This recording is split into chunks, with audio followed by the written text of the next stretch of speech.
What if everything you thought you knew about ancient Persia was actually Roman propaganda designed to hide an uncomfortable truth? Deep within the marble halls of the Roman Senate, where toga-clad politicians crafted the narratives that would shape Western civilization for millennia, a systematic campaign of historical distortion was taking place. The target, the Persian Empire, a civilization so advanced, so sophisticated, and so fundamentally different from Rome that its very existence threatened the foundation of Roman identity. The weapon, a carefully constructed myth that painted Persia as a land of despots, barbarians, and oriental decadence.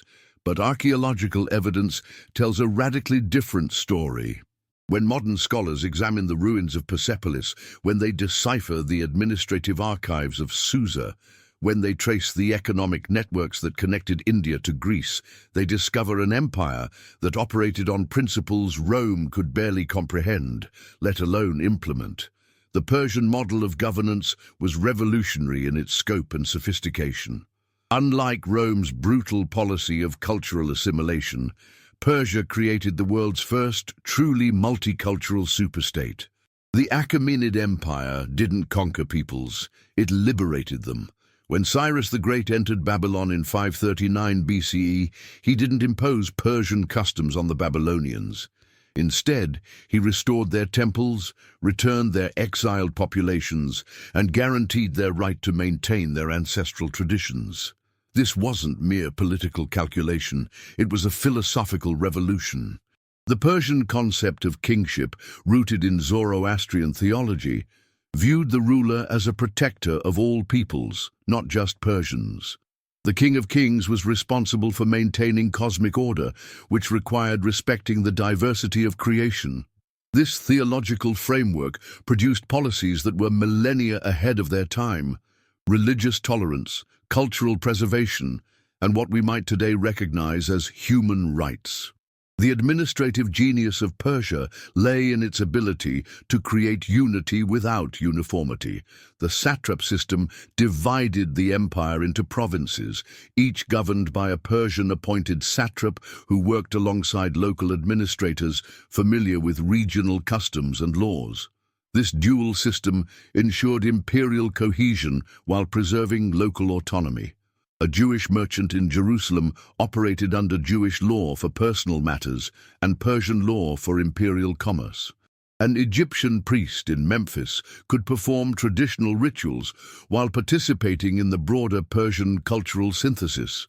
Roman historians, writing centuries later, deliberately misrepresented this system as weakness and decadence. They portrayed Persian tolerance as evidence of moral corruption, Persian diversity as political chaos, Persian respect for local customs as inability to impose order. This distortion served a crucial purpose. It justified Roman brutality as civilizational superiority. The economic implications of the Persian model were staggering. By allowing each region to maintain its comparative advantages while integrating them into a larger economic network, Persia created the ancient world's first global economy. Lydian metalworkers perfected their craft without pressure to become Persian culturally. Egyptian farmers developed new agricultural techniques while maintaining their religious and social traditions. Indian merchants expanded their trade networks while preserving their commercial practices. This economic integration was facilitated by innovations that Rome would later adopt but never acknowledge. The Persian road system, stretching over 1,600 miles from Sardis to Susa, was an engineering marvel that enabled communication and commerce across vast distances.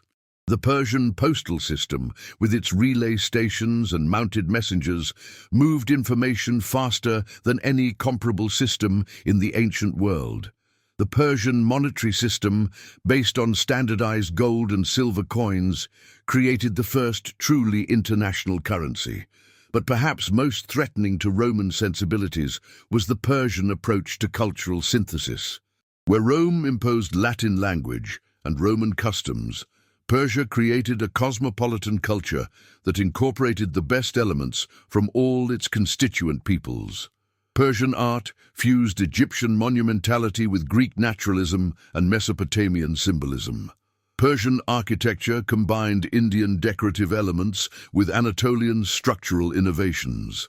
Persian literature incorporated themes and styles from across the known world. This cultural creativity was possible because Persia valued diversity as a source of strength rather than viewing it as a threat to be eliminated. Persian nobles were expected to be multilingual and multicultural. Persian administrators studied local laws and customs. Persian artists learned techniques from craftsmen of all nationalities. This cosmopolitan education produced a governing class that could function effectively across the diverse territories of the empire. The Persian military reflected this same philosophy. Rather than imposing uniform tactics and equipment, Persian commanders utilized the specialized strengths of different peoples. Scythian horse archers provided mobility and firepower. Greek hoplites offered disciplined infantry formations. Indian war elephants served as shock troops. This military diversity made Persian armies incredibly adaptable and resilient. Rome's military system, by contrast, was built on standardization and uniformity. Roman legions were highly effective, but they were also rigid and culturally narrow. Roman soldiers were expected to fight in Roman ways, speak Latin, and worship Roman gods. This uniformity was a source of strength in many contexts, but it also created blind spots and vulnerabilities that more flexible enemies could exploit. The Persian legacy extended far beyond military and political innovations. Persian scholars made fundamental contributions to mathematics, astronomy, medicine, and philosophy. Persian engineers developed irrigation systems that transformed deserts into gardens. Persian merchants created financial instruments that facilitated long-distance trade. Persian artists produced works that influenced aesthetic traditions from Europe to Central Asia. Yet Roman historians systematically minimized these achievements, attributing Persian successes to the inherent superiority of the peoples they conquered rather than to Persian innovations in governance, economics, and culture. This historiographical bias has shaped Western perceptions of Persia for over 2 millennia, creating a distorted image that serves ideological rather than historical purposes. Imagine discovering that 2,500 years ago, a Persian king proclaimed principles of human dignity that wouldn't appear in Western law for another 2 millennia, while Rome was still perfecting the art of crucifixion.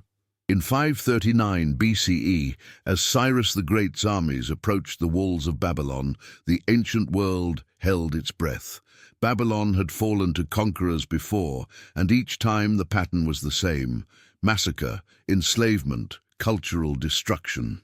But when Cyrus entered the city, he carried with him a small clay cylinder that would revolutionize the very concept of political authority.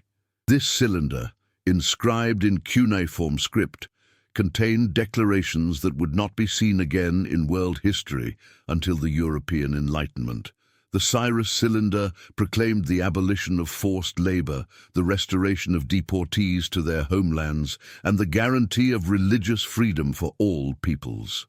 But these weren't empty promises designed to placate a conquered population. They were part of a comprehensive political philosophy that viewed legitimate authority as deriving from the consent and welfare of the governed, a concept that would have been incomprehensible to Roman political theorists. The cylinder's most revolutionary passage declared that all people, regardless of their origin or status, possessed inherent dignity and the right to live according to their ancestral customs. This wasn't merely tolerance, it was active recognition of human diversity as a reflection of divine will. The Zoroastrian theological framework that underlaid Persian political thought taught that Ahura Mazda, the wise lord, had created different peoples with different customs as part of the cosmic order. To suppress this diversity was to rebel against divine will itself. This theological foundation produced practical policies that were breathtakingly progressive for their time. The Persian administration didn't merely allow religious diversity, it actively supported it. Persian kings funded the reconstruction of temples, the training of priests, and the preservation of religious texts for all the peoples of their empire. When Cyrus ordered the rebuilding of the Jerusalem temple, he wasn't just returning exiled Jews to their homeland. He was implementing a systematic policy of cultural restoration that applied to all subject peoples. The contrast with Roman religious policy couldn't have been starker. Rome's approach to foreign religions was pragmatic and controlling. Useful foreign gods were absorbed into the Roman pantheon, often with their original characteristics deliberately altered to serve Roman political purposes. Threatening foreign religions were suppressed, their priests executed, their temples destroyed. The Roman concept of religio involved the state's control over religious practice, not individual freedom of conscience. Persian legal innovation extended far beyond religious matters. The empire developed a sophisticated system of legal pluralism that allowed different communities to maintain their traditional laws while participating in a unified imperial legal framework. A Phoenician merchant trading in Persepolis could resolve commercial disputes according to Phoenician commercial law, while a criminal case involving multiple ethnic groups would be adjudicated according to Persian imperial law. This system required Persian administrators to become experts in multiple legal traditions, a level of cultural sophistication that Roman jurists, for all their technical skill, never achieved. The Persian approach to slavery represented perhaps the most radical departure from ancient norms. While slavery wasn't completely abolished, the Persian Empire systematically reduced its practice and developed alternatives that were unknown elsewhere in the ancient world. The Persian concept of bondage, bandaka, was fundamentally different from Roman slavery. Persian bondsmen retained legal rights, could own property, and could achieve manumission through various means. Many Persian slaves were actually skilled craftsmen, administrators, or soldiers who enjoyed considerable social mobility. This humane approach to labor relations had profound economic consequences. Persian craftsmen, whether technically free or bond, had incentives to innovate and improve their skills. Persian agriculture, less dependent on slave labor than Roman agriculture, developed more sophisticated techniques and achieved higher productivity.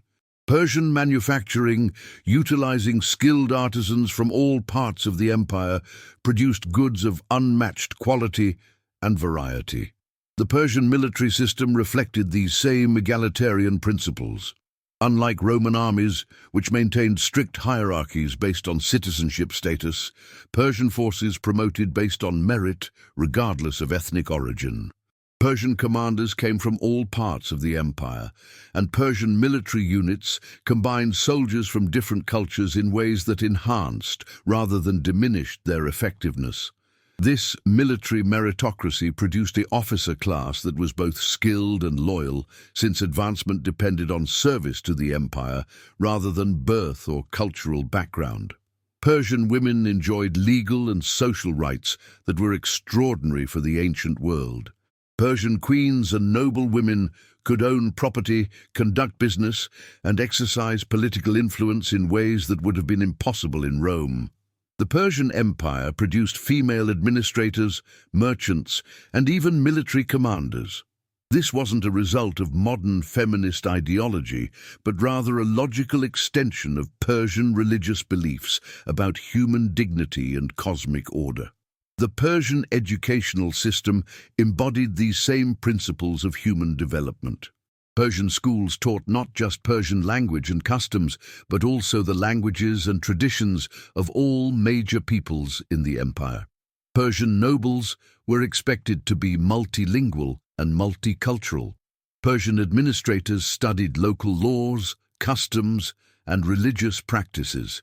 This cosmopolitan education produced a governing class that could function effectively across the diverse territories of the empire. Roman education, by contrast, was designed to create Romans. Roman schools taught Latin literature, Roman history, and Roman law. Foreign languages were studied only for practical purposes. Foreign customs were examined only to identify threats or opportunities for exploitation. Roman education produced efficient administrators and skilled soldiers, but it also created a governing class that was culturally narrow and intellectually isolated. The Persian system of justice incorporated restorative rather than purely punitive elements. Persian law emphasized compensation over punishment, rehabilitation over retribution. Persian courts considered the circumstances of crimes, the background of criminals, and the impact on communities. This approach to justice reflected Persian religious beliefs about the possibility of redemption and the importance of maintaining social harmony. Roman justice, while technically sophisticated, was primarily concerned with maintaining order and protecting property. Roman law was clear, predictable, and efficient, but it was also harsh and inflexible. Roman courts were designed to process cases quickly and decisively, not to explore the complexities of human motivation or social circumstance. Roman justice served the needs of the Roman state, not the development of human potential. What if I told you that while Rome was still a collection of muddy villages, Persian merchants were already operating the world's first multinational corporations across 3 continents? In the counting houses of Babylon, where merchants from India calculated profits in Chinese silk and African gold, an economic revolution was unfolding that would dwarf anything Rome achieved at its height. The Persian Empire didn't just control trade routes, it invented the very concept of global commerce. While Roman economic thinking remained trapped in the primitive logic of conquest and plunder, Persian economists developed sophisticated theories of comparative advantage, international finance, and sustainable development that wouldn't reappear in Western thought until the modern era. The Persian economic system was built on a revolutionary premise. Wealth creation was more powerful than wealth extraction. Where Roman economics depended on military conquest to acquire resources, Persian economics focused on developing productive capacity and expanding trade networks. This fundamental difference in approach produced dramatically different outcomes. Roman wealth was concentrated in the hands of a small elite who controlled conquered territories and slave labor. Persian wealth was distributed across a vast network of merchants, craftsmen, and farmers who participated in voluntary economic relationships. The scale of Persian commercial operations was staggering.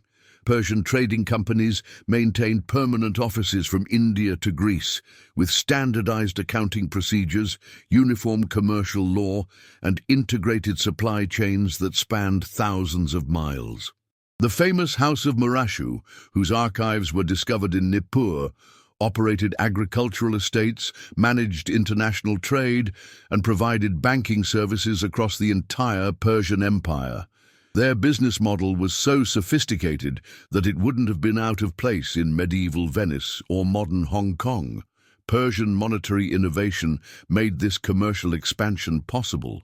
The Persian Empire created the world's first truly international currency system.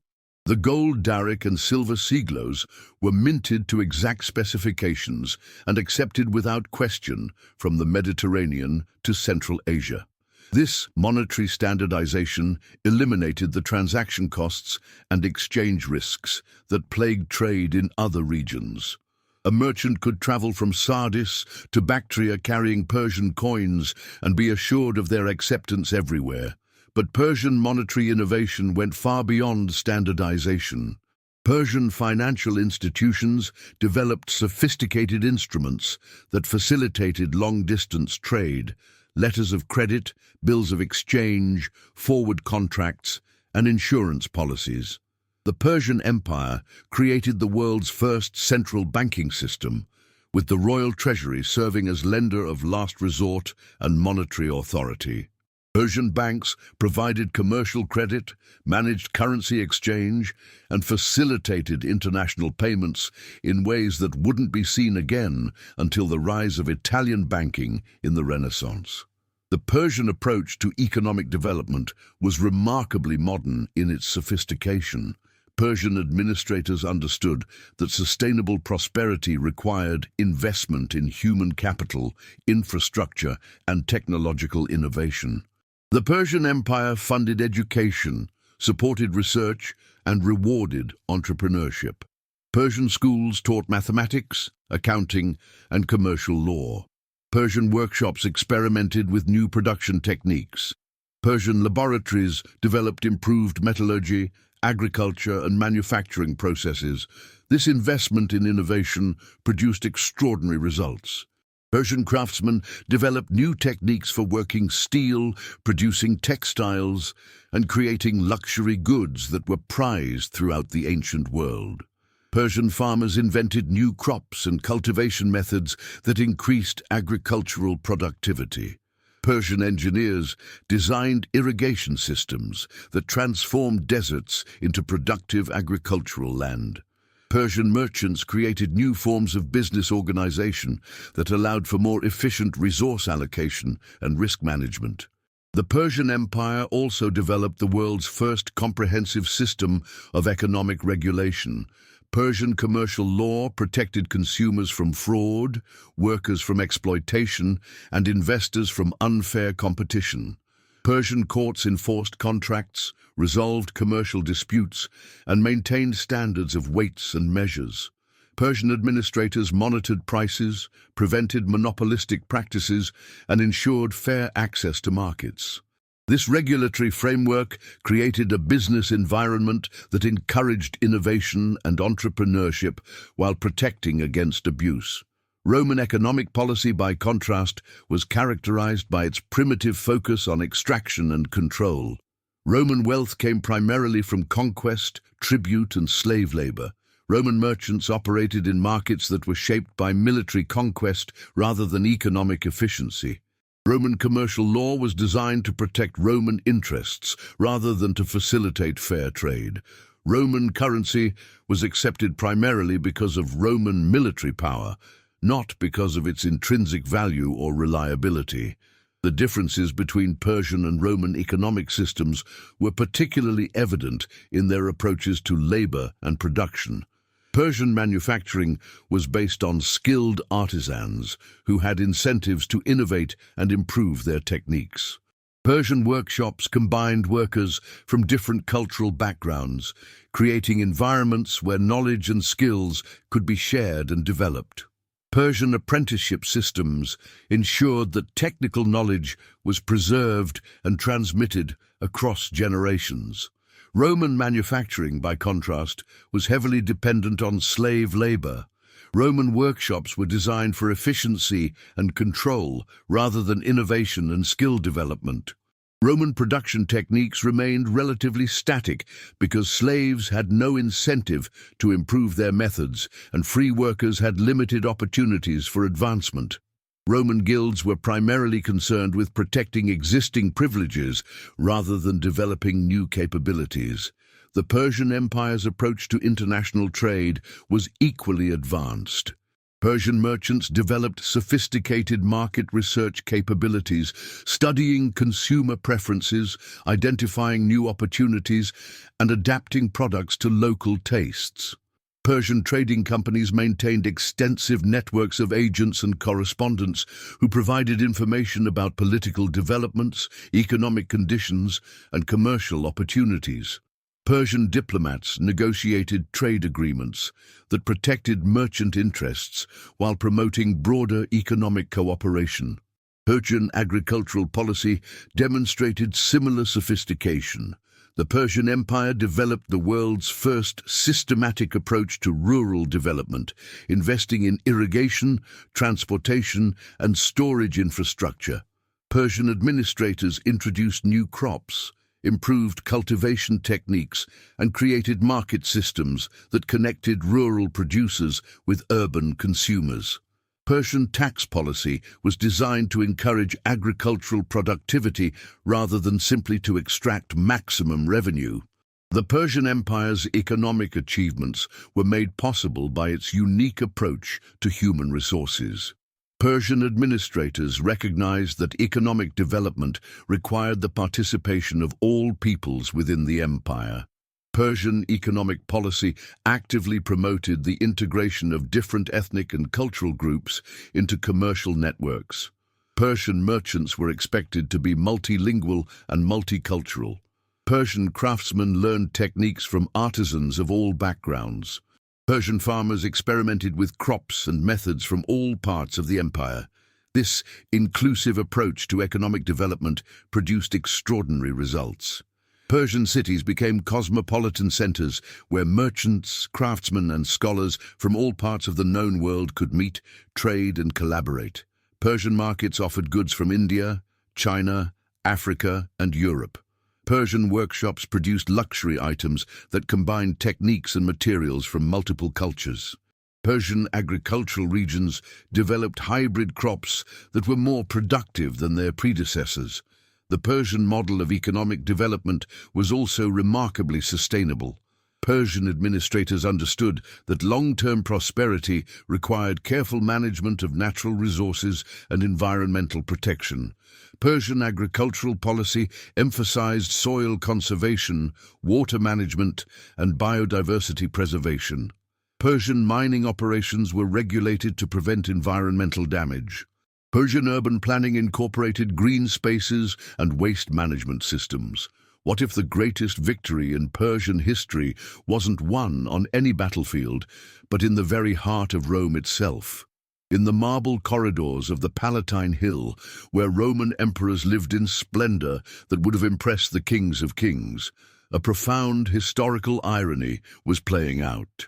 The same Rome that had spent centuries denouncing Persian decadence and tyranny was systematically adopting Persian innovations, Persian customs, and Persian approaches to governance.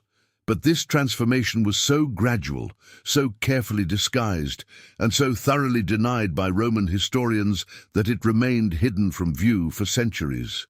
The process began long before Rome achieved imperial status. When Roman armies first encountered Greek cities that had been influenced by Persian culture, they discovered administrative techniques, military innovations, and economic practices that were far more sophisticated than anything Rome had developed. Roman pragmatism overcame Roman prejudice. If Persian methods worked better than Roman methods, Romans would adopt them, while carefully obscuring their origins. Roman architecture provides the most visible evidence of this cultural borrowing. The iconic Roman arch, which Romans proudly claimed as their own invention, was actually a refinement of Persian architectural techniques. Persian builders had been using arches and vaults for centuries before Romans encountered them through contact with Persian-influenced Greek cities. Roman engineers improved upon Persian designs, but the fundamental concepts were Persian in origin. The same pattern applied to Roman domes, Roman urban planning, and Roman engineering projects.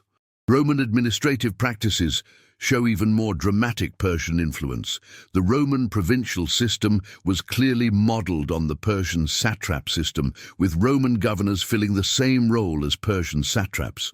Roman law, particularly in its later developments, incorporated Persian concepts of legal pluralism and cultural tolerance. Roman diplomatic practices increasingly resembled Persian approaches to international relations. Roman court ceremonial, especially during the later empire, was directly copied from Persian models. But the most profound Persian influence on Rome was philosophical and religious. The Persian concept of cosmic dualism, the eternal struggle between good and evil, light and darkness, profoundly influenced Roman thought. Mithraism, which became the most popular religion among Roman soldiers, was essentially a Persian mystery cult that had been adapted for Roman audiences. The Persian emphasis on moral choice and individual responsibility gradually permeated Roman culture, transforming Roman concepts of virtue and duty. Christianity, which eventually became the official religion of the Roman Empire, had been heavily influenced by Persian theological concepts during its development in the Persian-controlled regions of the Middle East. The Christian concepts of heaven and hell, final judgment, and cosmic redemption all had clear Persian precedents. When Christianity triumphed in Rome, it brought with it a theological framework that was fundamentally Persian in origin. The Persian influence on Roman military organization was equally profound.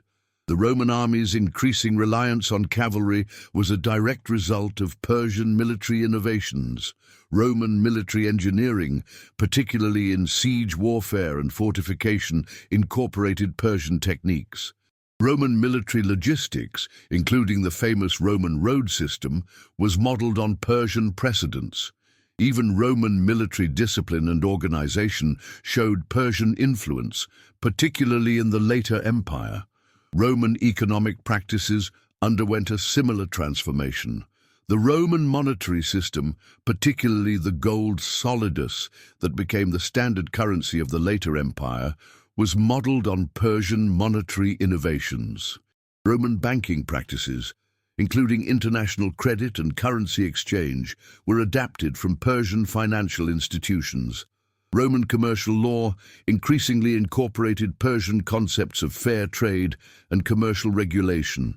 The irony deepened as Rome achieved greater contact with Persian successor states. The Parthian Empire, which controlled much of the former Persian territory, became Rome's most persistent enemy. But this military conflict masked a process of cultural exchange that transformed both empires. Roman soldiers who served on the eastern frontier returned with Persian customs, Persian religious ideas, and Persian approaches to governance. Persian refugees who fled to Roman territory brought with them Persian knowledge and Persian skills. The transformation accelerated during the crisis of the 3rd century, when the Roman Empire faced collapse.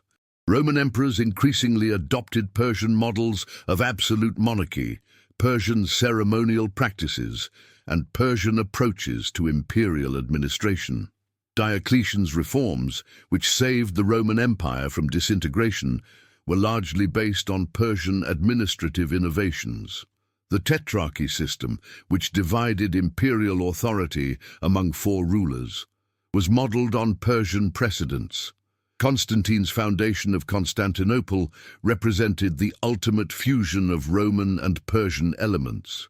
The new capital was designed according to Persian principles of urban planning, decorated with Persian artistic motifs, and governed according to Persian administrative practices. Constantine himself adopted Persian court ceremonial, Persian concepts of divine monarchy, and Persian approaches to religious policy. The Christian empire that Constantine created was far more Persian than Roman in its essential characteristics. The Persian influence on Roman culture was so pervasive that it eventually transformed Roman identity itself. Late Roman emperors styled themselves in Persian fashion, adopted Persian titles, and governed according to Persian principles. Roman art incorporated Persian motifs, Roman literature absorbed Persian themes, and Roman philosophy embraced Persian concepts. By the time of Justinian, the Roman Empire had become Persian in all but name. This cultural transformation was carefully concealed by Roman historians and ideologists. Official Roman histories continued to portray Persians as enemies of civilization, despite the fact that Roman civilization had become increasingly Persian in character. Roman propagandists maintained the fiction of Roman cultural superiority even as they were systematically adopting Persian innovations. This ideological denial was so successful that it shaped Western historical consciousness for centuries. The ultimate irony is that Persian culture survived the fall of the Persian Empire by transforming its conquerors. Rome defeated Persian armies, but Persian ideas conquered Roman minds. Persian administrative techniques outlasted Persian political authority. Persian religious concepts survived the fall of Persian temples. Persian economic innovations continued to influence world development long after Persian merchants had disappeared from the markets. Modern historians are only beginning to recognize the extent of Persian influence on Roman civilization. Archaeological discoveries, textual analysis, and comparative studies are revealing connections that were deliberately obscured by ancient sources. The Persian contribution to world civilization was far greater than previously recognized, and its influence on Western development was far more profound than traditional histories acknowledged. The Persian Empire's greatest victory was not military, but cultural. By creating innovations that were so effective, so practical, and so obviously superior to existing alternatives, the Persians ensured that their ideas would survive even the destruction of their political system.